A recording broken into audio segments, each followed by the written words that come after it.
Hi everyone. So this week, our group section of reading largely focuses on credentialing a clinical mental health counselor. And credentialing is defined by the Journal of Counseling and Development as a process that identifies individuals by a professional group.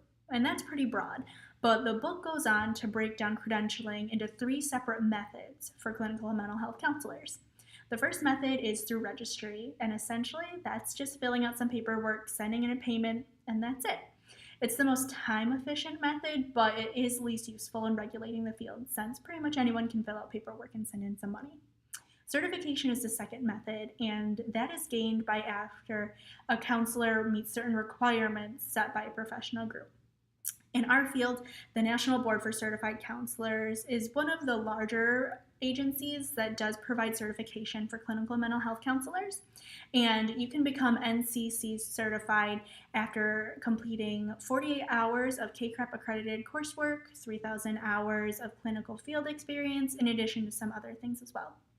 A diplomate is what comes next after that, and that is a much more specialized form of certification. You can get that in almost any field that you're interested in. For example, you can get one in child and adolescent counseling, you can get one in trauma care, couples and family counseling, and many other things. So there really is something for everyone, depending on what your specialization is and how you want it to influence the practice that you have as a professional later down the road. The last form of credentialing that a counselor can get is a license. So this is controlled by the state. So it's really contingent on wherever you live and where you're going to practice, what it entails for you. So I would highly recommend that you go online and check out what state's license requirements are depending on where you foresee yourself living. The book goes on to discuss some pros and cons of licensure. Some pros are that with licensure laws, there are standards that counselors should be upheld to. So there's more safeguards in place to ensure that our field is a professional one.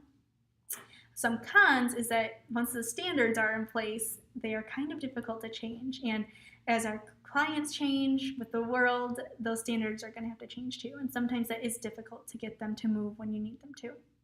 The way that this reading influenced me and my goals to be a professional counselor is kind of having all this information just in my back pocket. There's a lot of ambiguity surrounding things like licensure, and it's nice to have it mapped out in our book for us when we want that information. And the critical thinking question that I will leave you with now is, what can you do as you are enrolled in a graduate program to make the process of licensure or credentialing easier for you in the future?